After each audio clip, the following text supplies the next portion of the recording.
Is this world here by accident, a random product of time plus matter plus chance? Or is this world here by the created and designed will of a loving Heavenly Father?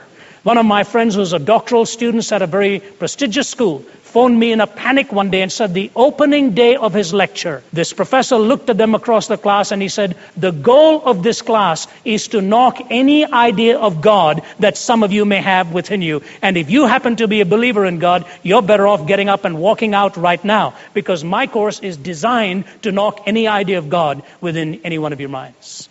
It can happen either very seductively, it can happen in a very subtle way, or it can happen very brazenly. I can tell you something very plain here, and I want you to follow me. Listen carefully, please.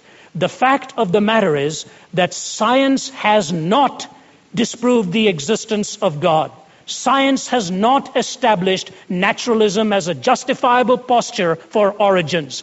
You will read and find out again and again that which is espoused by atheists on university campuses who are professors espouse that atheism not because of the science that has led them to believe it, but because of a pre-commitment to a philosophy of life. This is the whole point that Philip Johnson, professor at Berkeley, makes in his books, Darwin on Trial and Reason in the Balance. He said there's an undergirding philosophy that drives the secular scientific worldview, where science is sort of made into that which it was never intended to be. Let me give you a couple of illustrations of this. I'd finished a series of lectures at Princeton University. The place was packed to capacity, and my whole talk was to challenge atheism and defend the Christian gospel. The questions were there in very hostile form and antagonistic form, and yet the students returned for lecture after lecture and applauded and received what was given. On that last night, one student stood up in front of this packed audience and he said this to me. He said, Mr. Zacharias, I brought two of my atheistic friends here last night for the lecture, and they had come prepared to challenge anything you'd said.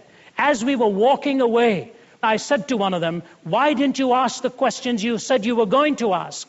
There was silence in the stillness of the night, and then he looked back at this Christian who'd invited them and said, the arguments were too persuasive to counter. And then he paused and said this, even though the arguments were too persuasive, I am still remaining a convinced atheist.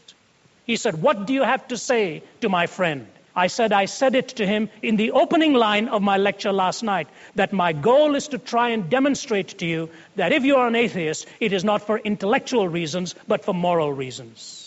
There's a pre-commitment. Aldous Huxley in 1946 said this, I want this world not to have meaning. I want this world not to have meaning because it frees me to my own erotic pursuits.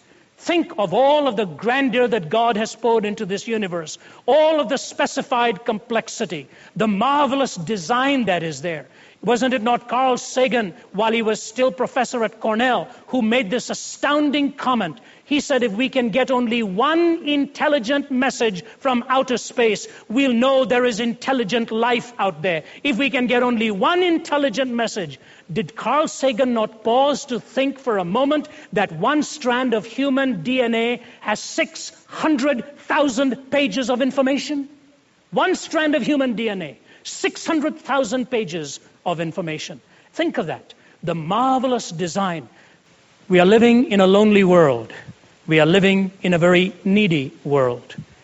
Some of you may remember the name of Madeleine Murray O'Hair, the famed atheist, who has been missing for the past few years. Recently, her diaries were auctioned off. Hundreds and hundreds of pages of her diaries and her journal as an atheist. 3 times punctuated in these diaries were these words, will somebody somewhere please love me? Will somebody somewhere please love me? How do you feel that love as you graduate and leave here moving into other parts? I close now with this most fascinating story that is something that some of you may be familiar with because I have printed it in one of my books. The year was 1971. I was still doing my undergraduate in theology, and I was invited to speak in Vietnam. The war was still pretty heavy. A lot of killing was going on during those days. My interpreter was a 17-year-old young man. His name was Hien. Hien and I traveled across the length of Vietnam, all the way to the demilitarized zone. God, in an extraordinary way, used these two young lives in many, many settings to break in a revival in the land of Vietnam. We were in many U.S. Armed Forces bases. We were in prisoner of war camps. We were in military hospitals. Both of us were too young to have been in places like that. But God, in His sovereign grace, used our lives. At the end of the 4 months after I'd finished preaching in that land, I embraced Hien, not thinking if I would ever see him again. That was 1971. 17 years had gone by. In 1988, I received a telephone call. And it took me only a moment when he said, "Brother Ravi," on the phone, for me to recognize that I was talking to Hien. I said, "Hien, where are you calling from?" He said, "I'm calling you from Los Angeles." I said, "What are you doing in the United States? How did you get out of Vietnam?" He said, "Have you got a few minutes to listen to my story?" I said, "Yes, I have." He said, "Brother Ravi, after Vietnam fell to the north and to the Viet Cong, I was arrested and put into prison. And I was brainwashed. Every day I was being asked to read Marx and Engels. They were trying to knock faith in God out of my life. Marx and Engels every day. And I was not allowed to read anything in English because they were trying to cut me off from the West completely, saying the missionaries and all had poisoned my mind. They were breaking me away from all of this. French and Vietnamese, Marx and Engels, only Marxist ideology. It was just pouring in my mind. One day I was reading Engels' book describing a Marxist man caged by capitalism, and the Marxist man as a bird bashing away against those wires, trying to break free, bloodying itself in the process. But keep hitting, he says, keep hitting. Someday you will break those bars.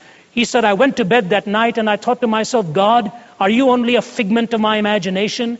Did the missionaries really brainwash me? Were all those meetings we held in the revival, he talked about me in his prayer to God, wondering if all those messages that he had interpreted did not hold out against reality? And he said, I got so frustrated with all that I'd read, I said, I'm going to disbelieve in God from this very night. And I was determined that from the next morning, I was not going to pray, going to act as if God did not exist. He said, in the morning when I awakened, the commanding officer assigned me to clean the latrines.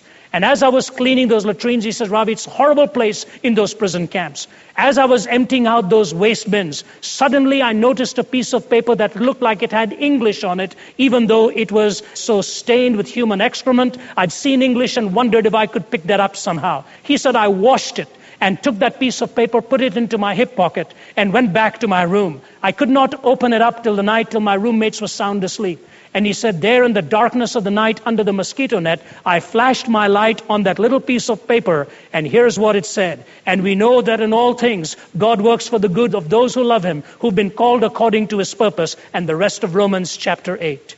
He said, I couldn't believe what I was reading.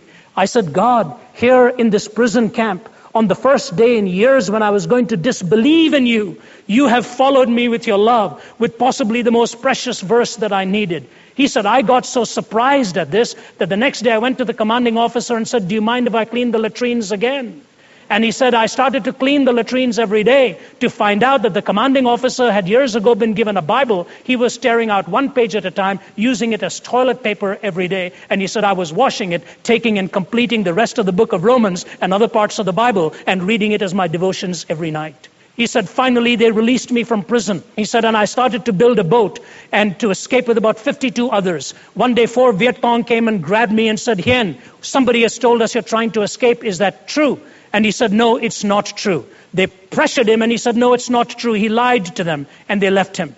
Moments after they left him, he said, I wept alone in my room and I said, there I go again, God, trying to run my own life while you have followed me with your love for so long. He said, I prayed a prayer and hoped it would never be answered. I said, God, if you send those 4 men back to me again, I will tell them the truth.